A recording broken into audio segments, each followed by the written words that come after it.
Hello, good morning, good afternoon, Morning, Pastor. good evening naman sa ibang mga lugar. So, praise the Lord, thank you. Ulitin niya kay Mama Naling, kay Hannah Joyce. John chapter 10, verse 28. John chapter 10, verse 28. So, basahin ko, sundan niyo sa mga Biblia. John chapter 10, verse 28. Okay na yan ate? Okay na yan? Okay, John 10:28, and I give unto them eternal life, and they shall never perish, neither shall any man pluck them out of my hand. So ang title ngayong araw na to ngayon ay March 24, 2024. So praise the Lord. Ang title, Eternal Life Security. Eternal Life Security. Let us go to the Lord in prayer. Our God, our Father in heaven, thank you. So we thank you for this day. Bless your word. Help us, Sweet Holy Spirit, and teach us. Tulungan niyo ang bawat isa, tulungan niyo yung lingkod na gamitin, at maabot ang spiritual needs ng bawat isa dito sa on-site at sa online. Ubayin mo kami at tulungan at para sa aming pagkakasala. Salamat sa witin, sa mga testimony at sa mga memory verse. Sa iyo ang lahat ng glory and power. Palayan niyo po ang mga pastor, evangelist, missionary, Christian all over the world. Palayan niyo po ang salvation ng mga unsaved. We pray, and especially our loved ones. In Jesus Christ's name, Amen. Eternal life, security. Yan po ang ating title. At sabi dito sa John 10:28, and I give unto them eternal life, and they shall never perish, neither shall any man pluck them out of my hand. So, pasalamat tayo sa Panginoon sa eternal life security na meron tayo. Pag sinabing eternal, yan ay everlasting. Pag sinabing eternal, yan ay infinite. Tama, DJ? No? Infinite. Ang eternal ay hindi lang yan 1,000 years, hindi lang yan million years, hindi lang yan billion years, kundi yan ay for eternity. Could you imagine na mabuhay tayo ng 1,000 years? Haba na yon. Sa Panginoon, one day lang yan.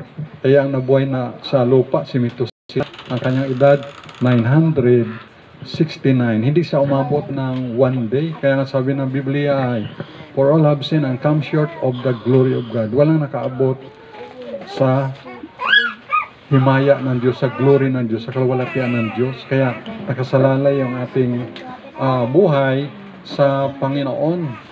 Kaya hindi lang yan 1,000 years, hindi lang yan million years. Ilan ang 1 million? Yan ay 10 na 100,000. Ilan ang 1 billion? 10 na 100 million. Ilan ang 1 trillion? 10 na 100 billion. Ay, more than that, yung ating kasamang Panginoon for eternity, infinite, eternal, everlasting. Wow, praise the Lord. Pero anong sabi doon pag hindi ligtas?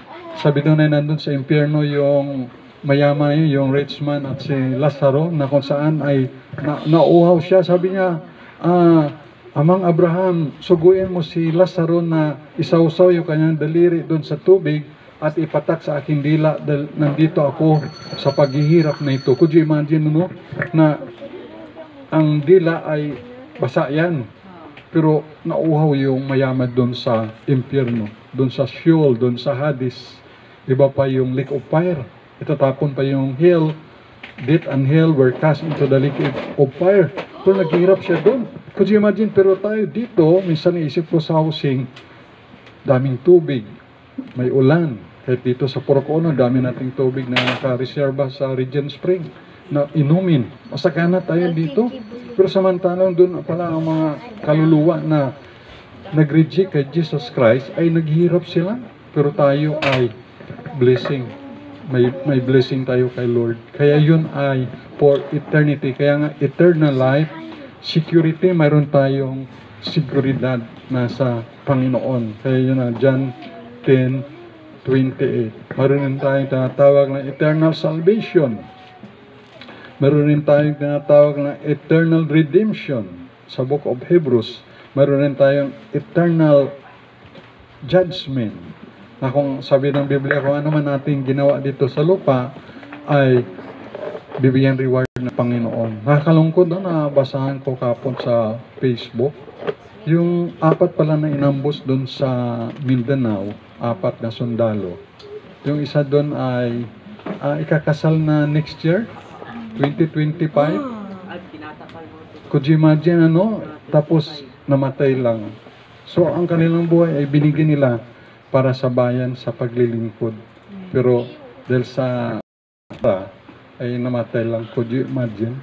So kung ano man ang ginagawa niya, ay siyempre may reward rin yun sa gobyerno. Ay kung tayo pa sa Panginoon, ibig sabihin ang ating ginagawa sa Panginoon ay mayroong reward din. Kaya sabi nga sa Biblia ay, your labor in the Lord is not in vain. Kaya always abounding in the work of the Lord. Kaya mag-abounding ay sumasagana. Abounding in prayer.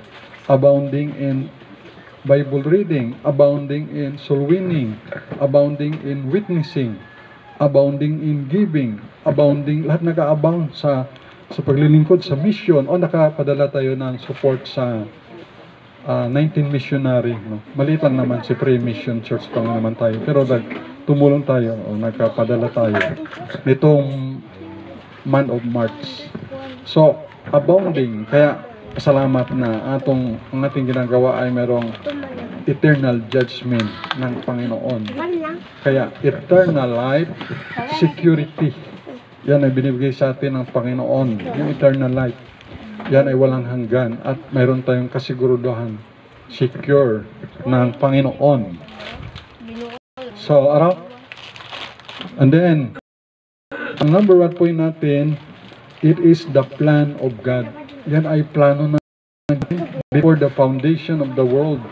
Plano na ng Panginoon na bigyan tayo ng ganong eternal life. At walang inisip ang Panginoon sa atin kundi puro kabutihan. Tama, amen? Ang mga magulang dito, si Nayhadi naging magulang rin, pero ngayon lola na.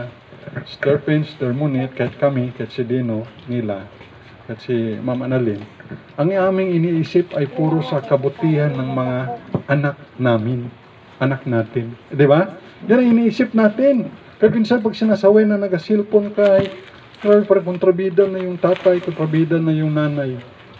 Pag sinasaway yung mga bata. Kaya kami nga, sabi ko, kami wala kaming cellphone eh. High school, sabi naman ng bata, dati pa yun. Eh siyempre, kahit dati, the same ang gyapon yun. Sabi ng Bible ay, the same yesterday, today, and forever. Wala. So, importante lang ay, tinuturo kayo kasi kung ma-addict kayo sa cellphone, mahirap na. No? Kaya, minsan ang buhay ng tao ay napapariwara dahil sa maling paggamit. Minsan sinasabi lang, ang cellphone ay holy cellphone. Siyempre, pag ginagamit mo, nandiyan yung Holy Bible. O, pero gamitin mo naman sa scam, sa kasamaan, pangit yun. Pero dapat gamitin para sa Panginoon. Kaya, it is the plan of God na bigyan tayo ng eternal life. Diba? Napakagandang plano ng Panginoon. Kung kayo nag-join ngayon sa mga insurance, katulad mga Gripa Life, katulad mga St. Peter, may tinatawag sila ng mga insurance life, mga Sun Life.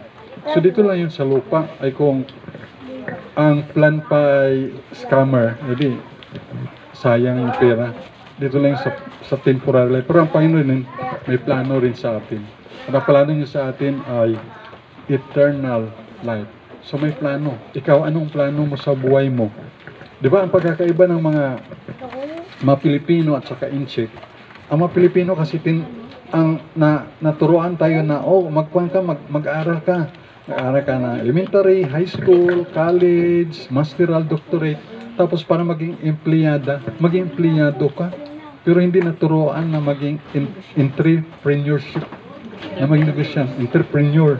Hindi yan naturuan kita buong mga Chinese. Wala kang makita na Chinese dito sa Kalibo, dito sa Aklan na empleyada o empleyado. Sila yung mga may-ari ng mga negosyo. So, ang isip nila ay ganon. Si Jack Ma nga, yung billionaire na yan yata, o millionaire na Chinese eh. Ang ginawa niya, wala siyang alam sa technology, din siya marunong sa management. Ang ginawa niya, nag-hire siya ng mga smart people, ng mga matalino. O, yun ang naging grupo, kaya ganon. Kaya, tingnan natin yung mga taon na naging successful through business. Basta legal business, wag lang yung mga illegal business. At sa kanilang negosyo, alam niyo yung Jerry's Peanut Butter? Sa Washington pa yon. Walang daw yun, nagawa sila ng peanut butter. Si Ate Rose at saka ang husband si Jerry. Mano-mano lang yan. Tapos ginalako nila yan, lakad. Nung uli, may motor. Abot sila nagpanda, nag-antike. Abot sila sa paglako. Naging faithful sila sa nag-improve yung kanilang peanut butter. Ngayon, mayroon na silang multi-cab. Tapos nilagay na silang peanut butter dyan sa James Bake Shop. Mayroon din doon sa KFC at sa mga ibang mga establishment. At sa iba pa lang kung mayroon na sa Gaisano o City Mall. Pero nag-consignment. At mayroon nakabili silang lupa. May magandang silang bahay. So nagsimula lang yan sa pagkuha ng peanut butter. True teacher yan siya. Pero minegosyo. Kaya ang nag-aasinso ay sa ninegosyo. Ano ba yung basic needs ng tao? Food, clothing, shelter. So kita mo si Manny Villar, umasinso siya sa kanyang real estate business sa mga paggawa na bili ng lupa, gawa ng subdivision, at gawa ng mga bahay-bahay at ibenta ng milyones. So, entrepreneur. So yan, kasi inisip mga kabataan, no? Mag-aral ako, makagraduate para maging empleyado. So dapat isipin mo, maging entrepreneur, maging negosyante ka. Kaya, siyempre sa pag-negosyo mo, ay sa Panginoon yan. Ang Panginoon ang may-ari niyan. Kahit ang buhay natin, Panginoon ang may-ari ng buhay natin, talino natin, lakas natin. Panginoon ang gumigising sa atin. Panginoon ang bumubuhay sa atin. Kaya, kasamang Panginoon, ang Panginoon may-ari ng ating buhay, pati negosyo ang Panginoon may-ari. Kaya nga, may bahagi dyan yung sa para Panginoon. Sa Panginoon naman lahat yan. Siyempre, para yan ay ng pambayad sa kuryente, tubig, panggasolina, pagkain ng pastor, pamilya, at pagkain din ninyo. So yun. Pero kung sasabihin ng pastor, oy, may lupa ka, Sister Pen, ibinta mo yung lupa mo. Tapos yung pinagbintahan, ibigay mo sa church, ibigay mo sa pastor. Ay, iba na yun, scammer na yun. Dahil si Kibuloy, scammer, no? Ibibinta pa yung mga membro, tapos yun pala, mapunta lang sa kanya. Magpalimos foundation yung mga membro niya para may pambili ng gasolina ng jet plane. Tama. Pero dito, hindi tayo ganon. At dito ay hindi ako kukuha ng motor, tapos kung di ako makabayad sa hulugan ay kayo ang singiling ko, bayaran natin yung motor natin, tricycle natin, kay ma-embargo yon. So hindi ako ganon na pati ang kanya ipakalaman ko. Kusang loob kayong magbibigay sa Panginoon. Hinapilit. So ganun pa man, ang plano ng Diyos sa atin ay puro mabuti. Tama? Ang plano ng mga magulang na to ay puro sa kabutihan ng kanilang mga anak. Ang plano ko kay Hannah, maging engineer or architect. Ang plano ko kay JJ Ganoon, maging engineer architect para pag baka bless tayo ng Lord, pakaluban tayo ng lupa, patayo tayo ng church building, at least ay engineer, may architect, at least maganda yung design. Basta alam nyo, basta may lupa lang, pwede na rin mapagawa. Pero kung wala kang lupa, sayang lang yung mapagawa mo, kaya paalisin kayo, sayang lang. Doon sana sa Linabuan Norte, kailang walang ganong tao doon. Napagawa na doon ng building noon kaya iniwan nga namin nakuha na ng anay doon yung mga light materials. So may plano yung mga magulang, may plano rin ang Panginoon para sa atin, at yun yung eternal life. Yun ay talagang napakagandang plano ng Panginoon sa atin. At makasama natin ang Panginoon. Wala nang gutom doon. Wala na rin, hindi na tayo problema sa bigas. Napakamahal na ng bigas ngayon. Binoto kasi si Pacquiao eh. Ang bigas ngayon ay mahal, 50 pesos isang kilo. Yung iba 55. Yung mga maganda siguro, mga dinurado, 60. 65. Oh, mahal na, no? Pero dati nakakabili pa tayo ng 27 pesos. Merong 32 dati. So, sa time ni dating Presidente Digong Duterte ay mayroon pang 27 pesos, mayroon pang 32. Okay pa yun noon. Anyway, importante ay sa pag-pray lang natin sila. Kasi may mga korap kasi na iilan eh. Kaya imbis ibenta sa mahirap, bininta nila sa mga negosyante. Kaya tuloy nagmahal yung ating bigas. So pag-pray rin natin sa gobyerno, lalo na sa NFA. It is the plan of God. Number 2, it is the promise of God. Yan ay promisa ng Diyos. And I will give unto them eternal life. Bibigyan ko sila ng eternal lives. Sabi ng Panginoon, at sila hindi mapahamak. Hindi sila maagaw sa aking mga kamay. So yan ay promise ng Panginoon. Pero ang tao pang nag-promise, ano ang promise ng tao? The promises of man made to be broken. Yan o? Oh. Ano ba mga promisa ng ilang politiko? Yung may mga promise sila, hindi rin na tutupad yung mga pangako nila. So pag may mga pangako rin kayo sa inyong sarili, sa inyong magulang, pangako ng mama, papa, ako'y mag-aral mabuti, tapos nakakita ng gwapo, yun, hay, nagpanubya, tapos nabuntis, ay wala na din sa katapos sa aral. So dapat ay pangako sa magulang na mag-aral na mabuti. Ng Panginoon Diyos ay totoo yan. Lahat ng sinabi ng Panginoon totoo. Alam niyo, ang pangako ng Diyos dito sa Biblia, ang pangako ng Panginoon, I think mga more or less 7,000 promises. Could you imagine, ano? Ang daming pangako ng Panginoon. Ano mga pangako ng Panginoon? I will never leave thee nor forsake thee. Hindi kita iwanan, pababayaan, bibigyan kita ng eternal life. Ikaw binigyan ko ng authority o kapangyarihan na maging anak ng Diyos. Wow! Ano pangako pa? Ako ang iyong refuge. Ako ang iyong good shepherd. I always be with you always. I will heal thee. Pagalingin kita. Ano pa yung mga pangako ng Panginoong Isus? Walang tumingin. I will answer thee. Sagutin kita. At bibigyan kita ng Holy Spirit. Daming pangako ang Panginoon sa atin. Huwag kang mapagod. And let us not be weary in well-doing. For in due season we shall reap if we faint not. Ang pangako ng Panginoon, pag nakasala tayo, ikaw ay confess your sins to God. At ikaw ay lilinisin sa lahat ng kalikuan, lahat ng iyong unrighteousness, yung pagiging di matuwid, lilinisin ng Panginoon. So, ang daming pangako ng Panginoon sa iyo. Iunahin mo ang Panginoon, kanyang karyan, and all these things shall be added unto you. The promises of God. Meron na bang nangako sa inyo na mga tao? Nakapangako na ba siya? Naka-experience kayo? Meron ba na nangako sa inyo? Sino dito ang pinangakuan ng tao? Natupad ba? Nangako ako? Ako may nangako sa akin na babayaran daw niya yung pera, pero hindi niya naman binayar. Wala namang plano magbayad. Ano pa? Mayroon nangako na susuportahan ako. Wala mang suporta. So, may mga pangako. Ano pangako mo? May nagpangako. Di ba balik kakain ng gulay?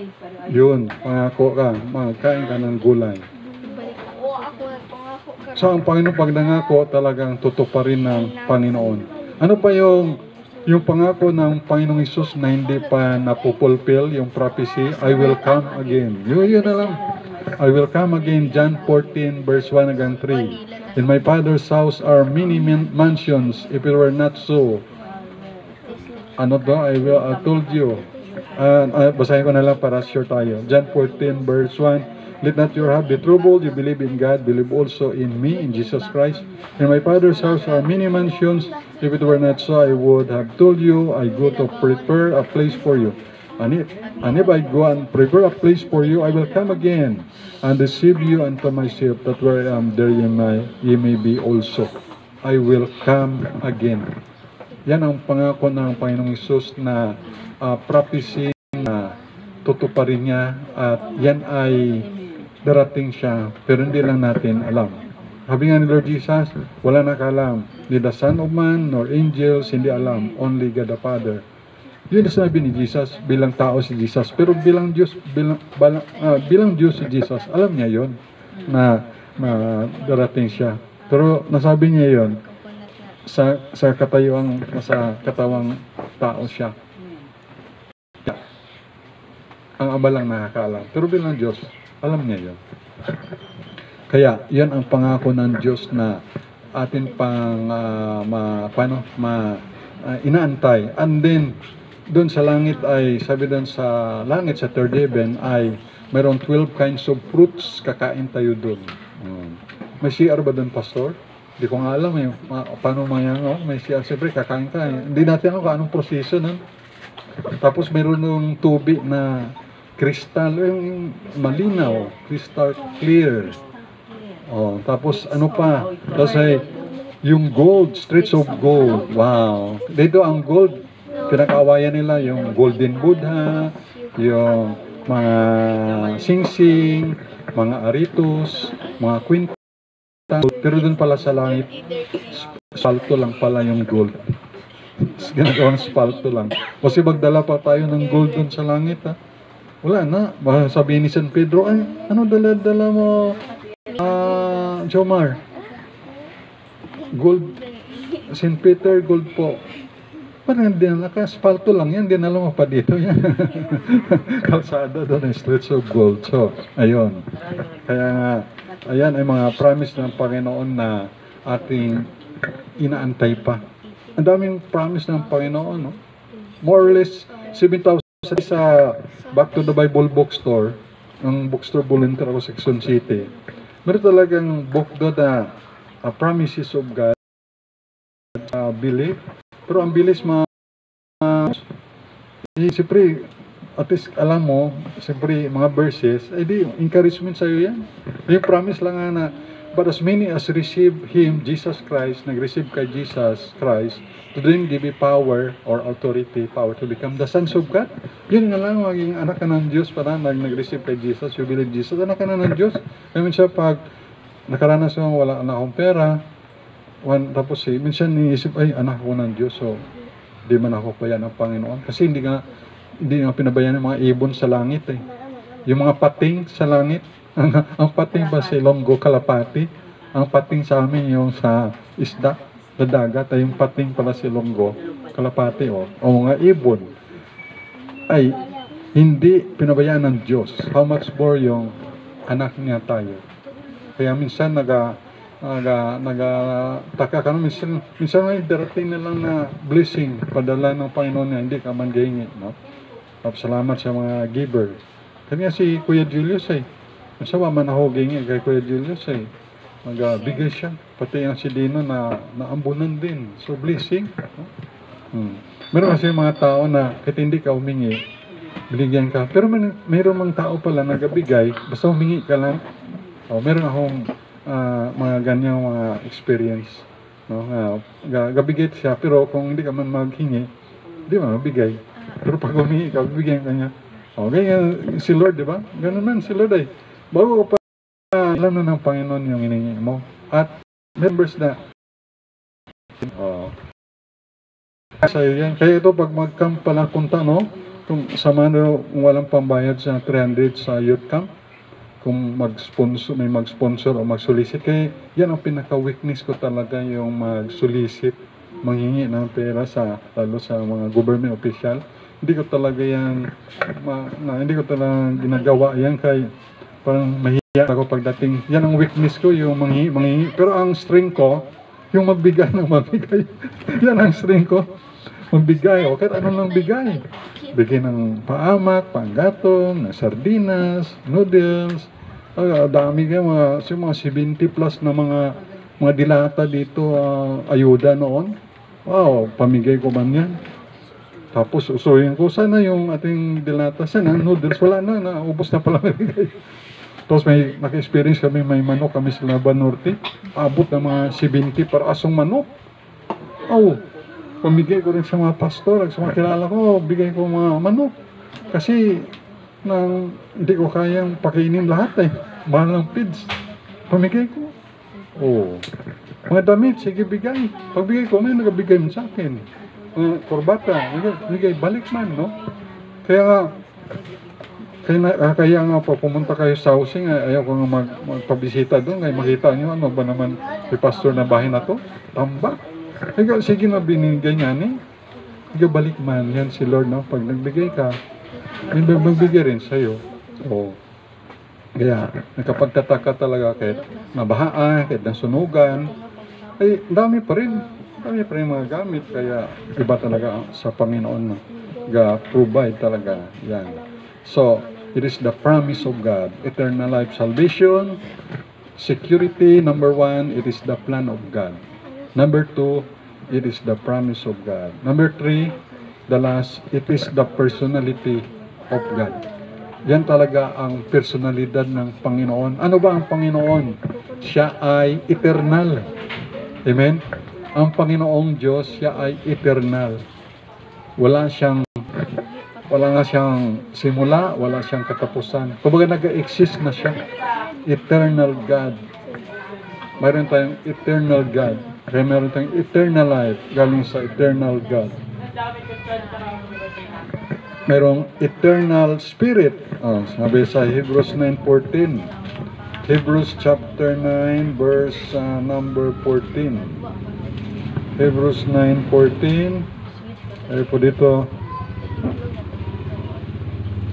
How much more shall the blood of Christ, who through the eternal Spirit offered himself without spot to God, purge your conscience from dead works to serve the living God.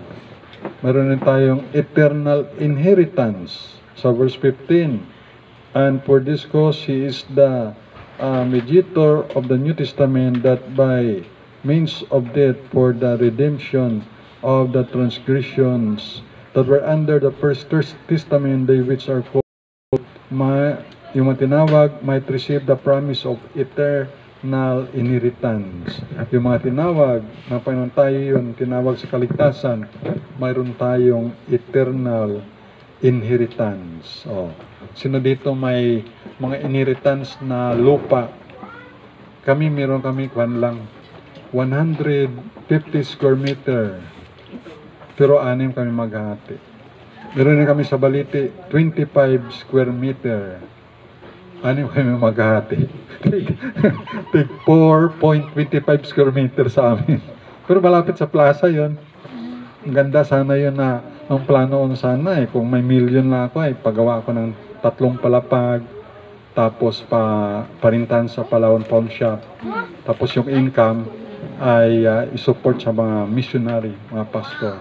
Kaya wala naman tayong budget dyan Meron rin sana kami doon na mga 13 hectares sa Kampitan, Aranas. Kailang nag-asunto yung mga parents namin, ang kanilang mga first cousin. Nagkalamatay na sila yung kanilang asunto sa judge, hindi natapos.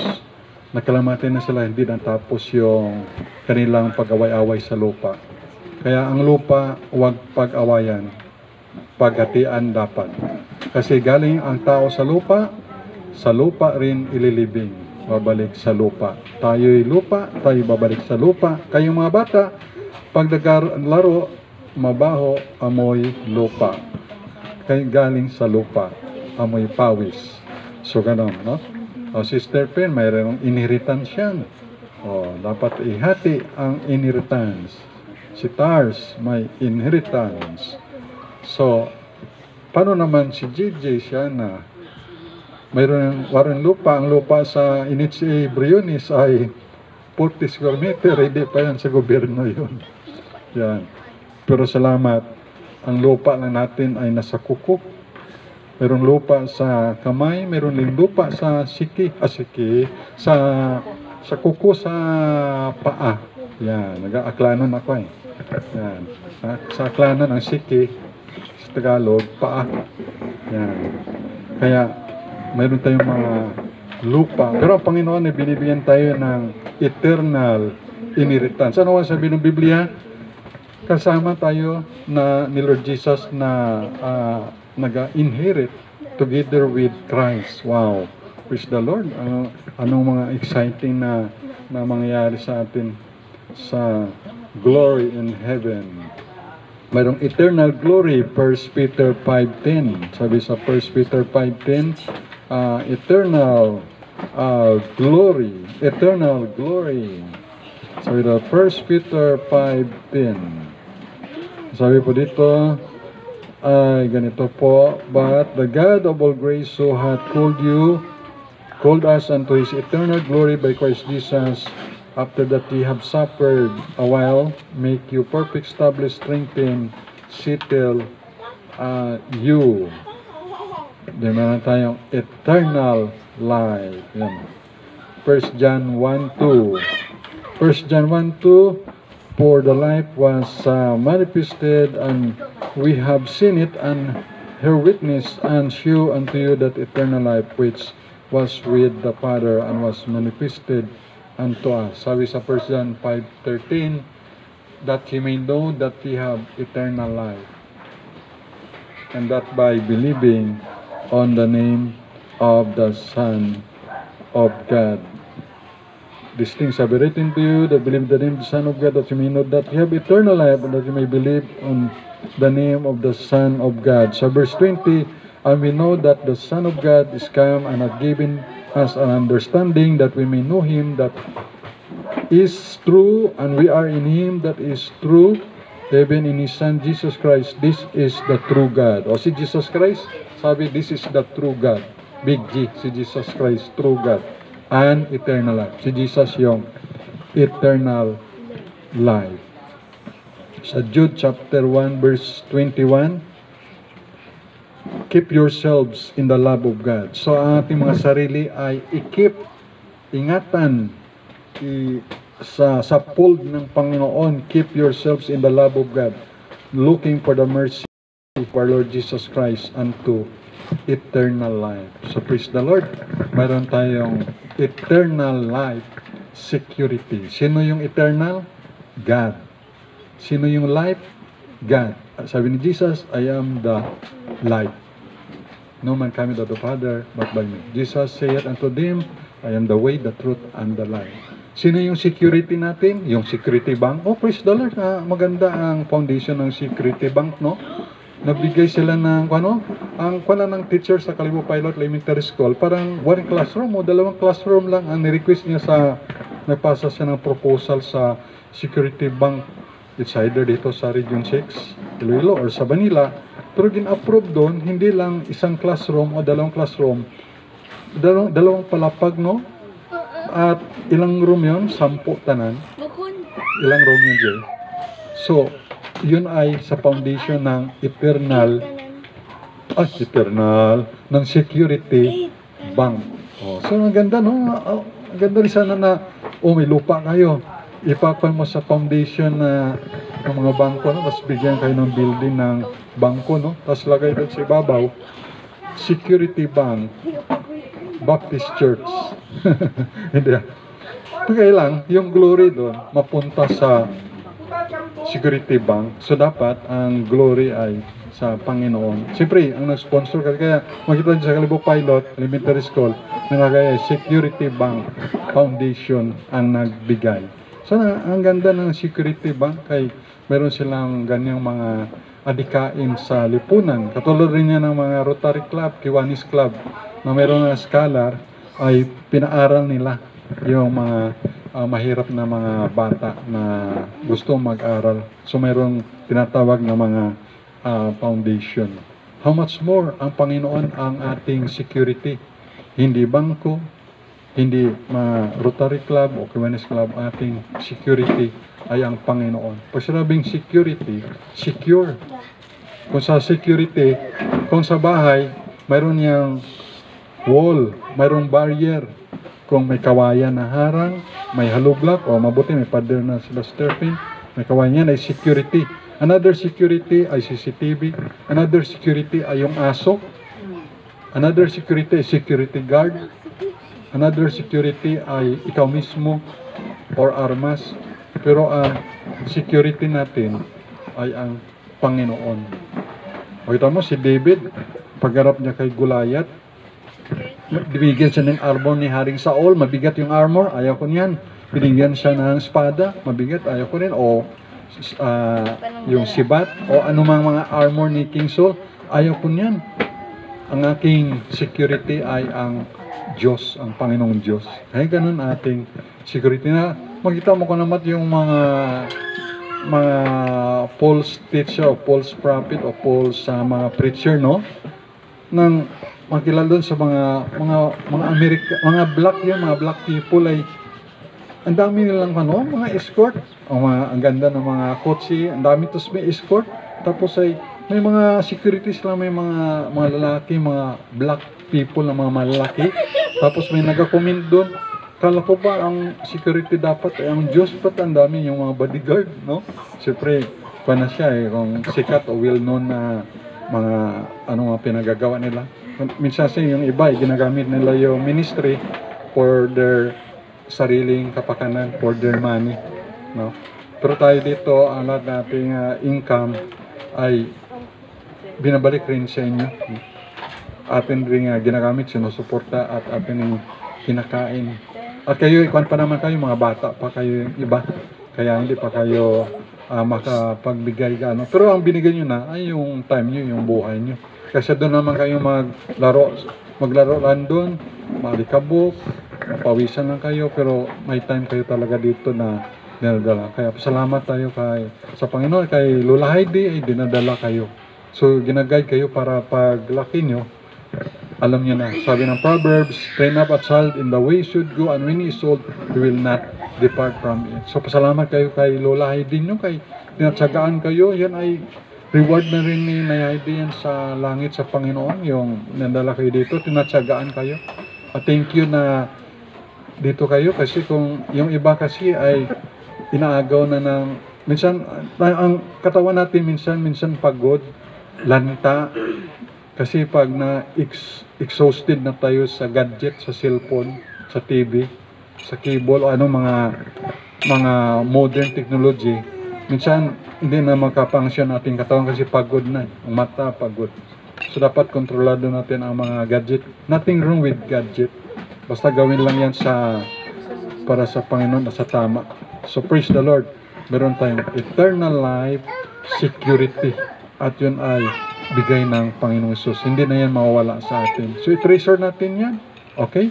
I-treasure natin. Huwag mo sabi na, ay pagod na ako maglakad punta sa church mission, pagod na ako ganito, paglinggo. Huwag kang mapagod dahil si Lord Jesus hindi napagod. Ano kaya pag sabi ni Jesus, pag napasan niya yung cross, pagod na ako. Tapos walang kaligtasan. Tapos nilatigo pa siya. Tapos kinuranan pa ng imbis ginto, tinik.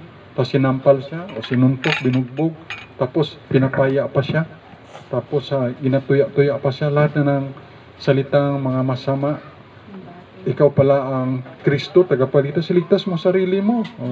Pero hindi yun pinansin ni Lord Jesus. Nagpatuloy pa rin siya hanggang sa mamatay sa cross of Calvary. Once and for all namatay. Hindi taon-taon namatay si Jesus, ha? Once and for all lang. Okay? Si Jesus na ngayon ay buhay na forever. Jesus is alive. Okay? He is risen from the dead. Namatay lang ang kanyang bilang katawan, yung tao niya. Pero ang kanyang pagka-Diyos hindi yan namamatay. So pasalamat tayo sa Panginoon na hindi siya huminto. Alam niyo kung may maghinto lang man dito, pwede lang. Ako na yung number 1 na hinto. Bakit? Ikaw ba naman sa 17 times na lipat-lipa? Hindi ka makapagod niya? O, di ba? Tapos wala ka pa namang suporta, wala kang support. O, nasuporta noon na, pero tapos wala na. O, tapos ay ng dami pang mga batikos. O, pero never mind that. O, ganito yan eh. Merong dito ako magtatapos, no? Na merong lalaki na nakakita siya ng snake, tapos nasusunog. So ang ginawa niya, tinulungan niya na matanggal sa apoy yung snake. Ang ginawa ng snake, tinuklaw siya, nagdugo ang kamay niya. So, tapos, tuloy pa rin siya sa pagtulong sa snake na yun na nasusunog. Ang tanong ng tao sa kanya, bakit mo tutulungan? Tinuklaw ka na nga eh. Sabi niya sa nagtanong na yun, ang snake kasi, nature niya na mangtuklaw. Ganun talaga siya. Pero ako, tutulong ako. Ibig sabihin, ang nature niya bilang tao, tutulong, help pa rin. Kahit despite na kinikriticize siya o sinasaktan siya. Ganun rin tayo dapat. Despite na ikaw, ako ay kinikriticize, sinasaktan, tutulong pa rin tayo. Oh, normal yun sa snake na magtuklaw. Ganon din sa aso. Normal yun ng tahol. Kasi aso yun eh. Oh. Pero tayo, hindi tayo ahas, hindi tayo aso. Tayo ay nilikha according to the image of God. Pag sa image of God, ang Diyos ay mayroong intellect at mayroon siyang emotion. Ganon din tayo. Mayroon tayong intellect, mayroon emotion tayo. So, salamat tayo sa Panginoon na meron tayong eternal life, security. Ang Panginoon, eternal, ang life na sa Panginoon, kaya whether we live or die, we are for the Lord Jesus Christ. At meron tayong security, our security is in the Lord. Okay, so praise the Lord. Tayo mag-pray. Our God, our Father in heaven, thank you sa time. Pagpalain niyo po ang salita mo sa aming mga puso, Panginoon. At salamat na meron kaming eternal life security. Dahil kayo, Panginoon, eternal God, at kayo po sa inyo ang buhay. At salamat meron kaming seguridad. We have security sa inyo, Panginoon. So we pray, Heavenly Father, pangailangan ng bawat isa, spiritual, material, financial, healing sa mga karamdaman, provision, Panginoon, kayo po magpadala sa bawat isa. Ganun din, O Diyos, wisdom sa mga nag-aaral at ganun salvation sa aming mga unsaved loved ones. Bless mo rin ang mga Israelites makilala sa Panginoon, maging mga Arab nation, salvation nila, even the Hindu and the Buddhist, we pray for their salvation, even the communist nation, atheists, sila makakilala kay Jesus Christ, even the socialist nation, will come to the knowledge of the Lord Jesus Christ. Even the democratic nation, mga people, more than 7 billion people in the world, Panginoon, we pray, makahear ng gospel, and they may believe Jesus Christ, and receive Jesus Christ by faith as their Lord and Savior. Salamat po ng marami, Ama. Kayo ang patuloy mga bless sa buhay ng mga loved ones namin. Bawat isa na nandito, tulungan niyo po sila. Ngayon din ang Millie, Sister Pen, Sister Monet, Linden, Papa, Jomar, Pitit, Edgar, Sibong, Arano Sidino, G.A., Denberdro, si Sia, Panginoon, Abang Diyos, si Hannah Gigi, si Kertong, Rilangkin, Ricky G, John Lister, ganun po, Panginoon, si Reynold, ganun po, Diyos, si Caitlin, si Crystal, Sister Warling, Sister Remy, RJ, ganun o Diyos si Angging, ganun o Diyos si Gisrael, si Dextor, si Caitlin, ganun o Diyos si Janjan, may si Ricky Bernales. We pray man desire ni Day at ni Vanessa magkaanak, Panginoon, paparoban mo rin sila. Nga Panginoon si Julian, Panginoon. We pray na Diyos si missionary Pastor Lee, ganun si Pastor Moon, ang iba pang Panginoon, Pastor Bugs, healing sa kanya, Panginoon, at complete recovery. Tulungan niyo rin si Pastor Yuli, Pastor Jess, Pastor Dan, Pastor Jim. Palangin niyo rin ang youth camp sa March 27 to 29. Good result, Panginoon, good spiritual atmosphere. at ma-challenge sa mga people, ma-surrender sa inyo sa Panginoon ng buhay, involved sa ministry. Kaya Diyos sa mga speaker, Pastor Chagan, Pastor Wilbert, Pastor Jude, Pastor Jubert, Sir Neben, ngayong lingkod man si Pastor Sean, Pastor Nisty, Pastor Carlito, at yung mga iba pa Panginoon, mga si Pastor Arlan, Pastor Nabli, papalain niyo Panginoon, si Pastor Errol, Pastor Manny, Pastor Amandel, Pastor Oliver, Panginoon, palain niyo rin Panginoon. At pa pang mga pastor, hindi ko nabanggit, mga missionary, evangelist, Panginoon, preacher, mga Bible student, tulang niyo Panginoon. Palain niyo rin yung camp doon sa Roa City. Palain niyo mga camp, Panginoon, dito habang Holy Week, I will pray salvation ng mga campers na hindi pa safe, Panginoon. Papalain namin giving, offering, papalain niyo rin, Panginoon, pagkain physical. Salamat po ng marami. Mga nakalimutan yung pag-pray, Panginoon, nalapit rin namin sa inyo, Panginoon, na pagpalain niyo mga pangailangan nila, spiritual, material, financial. Kaya ng aming bansa, Panginoon, Pilipinas, i-bless mo. We pray rin, Panginoon, na kayo po ang patuloy na maggabay sa aming presidente, mga nasa authority, Vice President, Sara, ganang Diyos, mga senator, mga congressman, governor, vice governor, mayor, vice mayor, mga councilor, barangay captain, mga barangay kagawad, mga tanod, mga policemen, policewomen, may si Kuya Ricky, si Lieutenant Colonel Ricky Bantugon, si Major Aguirre, mga police station, mga fire department, Panginoon, mga nasa authority, mga teachers, i-bless, Panginoon, mga department na mga sa gobyerno, National Food Authority, Panginoon, matanggal yung mga corrupt, kahit sa BIR, Bureau of Customs, Panginoon. Your will be done on earth as it is in heaven, Panginoon. Kayo makalog ng mga godly teachers at ganang mga godly leaders namin sa Pilipinas, ngayon sa ibang bansa, Panginoon. We pray the salvation of the Jewish people and the Arab people, Muslim people. We pray also for their salvation. At iba pa mga races, we pray for salvation, that they will believe and repent of their sins and receive Jesus to be their Lord and Savior. Thank you for loving us. We love you. Thank you, Sweet Holy Spirit. Heavenly Father, sa iyo lahat ng glory and our power in Jesus Christ's name. Amen and amen. Thank you. Good morning. God bless us all.